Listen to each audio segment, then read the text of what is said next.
미래를 보는 창, JTB. 안녕하세요. JTB 제이입니다. 오늘은 변이 바이러스 변수 자산 시장에 결국 긍정적으로 작용할 듯이라는 주제로 진행을 하도록 하겠습니다.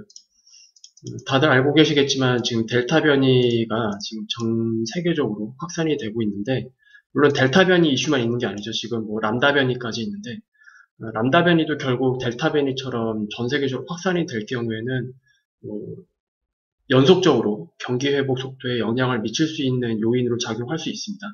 일단 지금은 델타 변이 이슈에 대해서 조금 집중을 해본다면, 어쨌든 이 이슈로 인해서 경기 회복 속도 조절을 하게 만드는 그런 상황으로 가고 있습니다.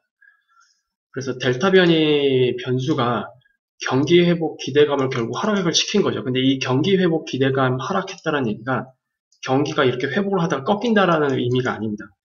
경기 회복 속도가 이렇게 올라가고 있었다면, 원래 델타 변이가 없었다면 좀 더 가파르게 이렇게 올라갈 수 있는 여건이 3분기에 만들어졌을 가능성이 굉장히 높거든요. 근데 지금은 이런 속도 조절 그런 걸로 인해서 경기 회복 속도가 이렇게 올라왔다고 한다면 지금은 좀 더 완만하게 이렇게 진행될 가능성이 더 높아진 상황입니다. 그래서 이거를 델타 변이 때문에 경기 회복이 꺾였다라고 보시면 안 되고, 경기 회복 속도를 조절하는 계기가 마련됐다라고 이렇게 좀 분석을 다시 해보시는 게 더 좋을 것 같습니다. 그리고 이거는 결국 페드의 테이퍼링 스케줄에 영향을 줄 가능성까지 충분히 생겼다고 저는 보고 있거든요. 어제 6월 CPI가 발표됐잖아요. 5.4%가 나왔어요. 원래 예상치는 4.9%였거든요. 예상치보다도 무려 0.5%가 높게 나왔음에도 불구하고 시장에는 크게 영향을 주진 않았습니다. 뭐 소폭 하락한 수준. 근데 그동안 올라왔던 거에 비해서는 미국 시장 기준으로 얼마든지 그 정도의 조정은 가능한 범위에 있었거든요. 그래서 이 CPI는 결국 시장에 영향을 주지 않는 것으로 보는 게 맞을 것 같아요. 오히려 지금 30년물 국채 관련해서 입찰이 조금 생각했던 것보다 약하다. 이런 것들이 오히려 시장에 좀 영향을 준 것 같아요. 그리고 30년물 국채 입찰이 기대했던 것보다 약화됐다는 뜻은 어쨌든 금리 상승 요인으로 작용을 하잖아요.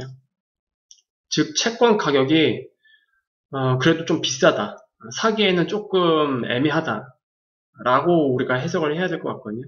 채권 가격이 비싸다라는 뜻은 이게 결국 금리로 말하면 채권 금리가 앞으로 더 올라갈 것 같은데 라는 이제 생각이 더 많이 깔려 있는 거죠. 그 뜻은 어쨌든 경기 회복 속도가 있더라도 어쨌든 경기는 회복한다라는 관점이 더 우세하다는 얘기가 되겠죠. 그렇게 보시면 될 것 같습니다. 그리고 뭐 요즘에 미국과 중국 2분기 GDP 성장률이 뭐 정점을 찍었다. 그 이후로 좀 완화될 것 같다라는 기사들이 계속 연속적으로 나오고 있긴 하거든요. 이것도 마찬가지로 경제 회복세가 꺾인다는 의미는 아닙니다. 회복세가 2분기보다는 완화된 속도로 진행될 것으로 예상을 한다. 이렇게 그냥 이해를 하시면 될 것 같아요. 근데 중국의 경우에는 이제 코로나로부터 가장 먼저 회복이 시작됐던 국가입니다. 그래서 기저효과가 다른 나라에 비해서 좀 더 빨리 사라질 거예요. 사실상 2분기 중간 정도가 정점이다라는 견해가 지금은 지배적이고요. 그러면 그 이후에는 경제 회복 속도가 조금 더 다른 나라에 비해서 좀 더딜 수 있다라고도 해석이 가능하거든요. 그래서 이런 것들을 좀 감안을 해서 이제 최근 지준율 인하가 그런 것들을 좀 상쇄하기 위한 부분 중에 하나가 아닐까. 그리고 지준율 인하는 이것 말고도 그 이후에 또 할 수도 있을 가능성을 열어놔야 될 것 같습니다. 그리고 이제 우리나라 시간으로 내일 새벽에 파월이 의회 증언에 나섭니다. 연준에서도 현재 상황을 예의주시하고 있을 텐데 이 델타 변이 이슈, 이게 경기 회복 속도를 조금 조절할 수 있는 트리거가 작용을 하게 된다면 결국 연준에서 생각하고 있는 테이퍼링을 하기 위한 그 기준이 있을 거 아니에요. 이 기준에 도달하려면 시간이 조금 더 걸릴 수 있다라고 해석이 가능하겠죠. 그러면 이번 의회에서는 6월 FOMC 의사록과 마찬가지로 테이퍼링에 대한 인내심을 더 강조하지 않을까.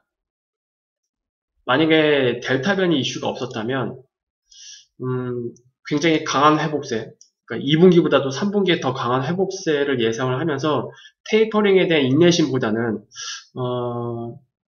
뭐 그렇다고 뭐 매파적이진 않겠지만 거의 중립적인 관점으로 얘기를 할 가능성이 좀 높다고 보여지거든요. 근데 지금은 그런 상황은 또 아니니까 6월 FOMC가 열리기 이전 그리고 열린 이후 이거를 따져보면 가장 크게 변화된 거는 결국 델타 변이거든요.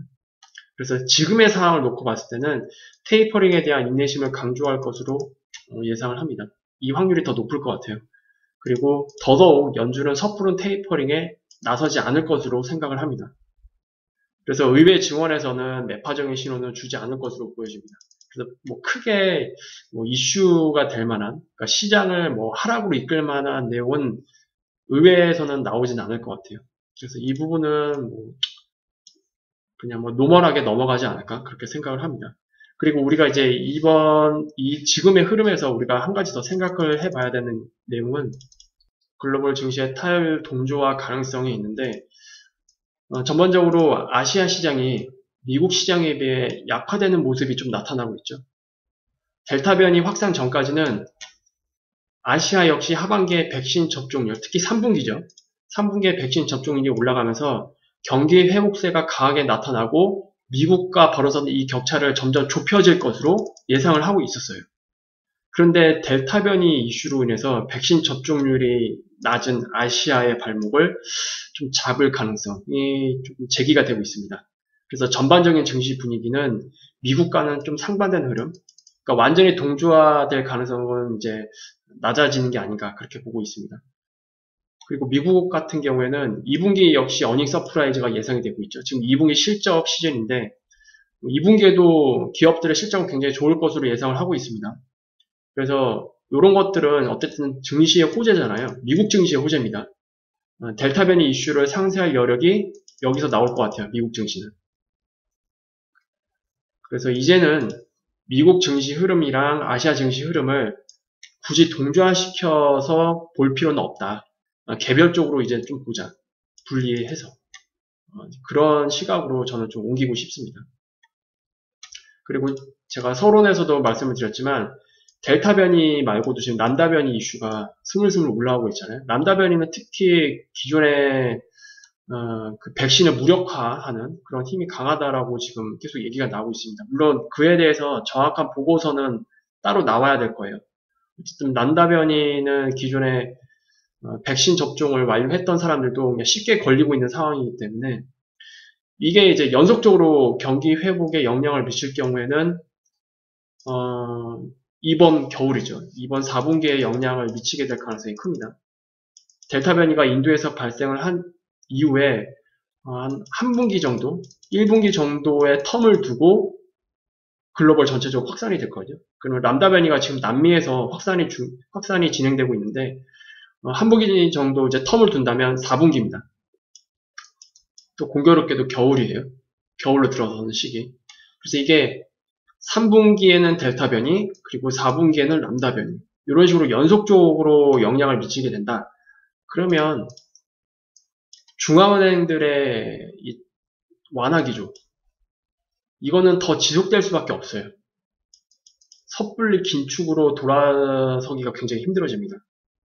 이런 것들은 자산시장에 결국 긍정적으로 작용할 수밖에 없을 거라고 저는 생각을 합니다. 그래서 어쨌든 지금 아시아 증시 같은 경우 그리고 우리나라 증시 같은 경우에는 막 적극적으로 매매에 참여하기는 어려워요.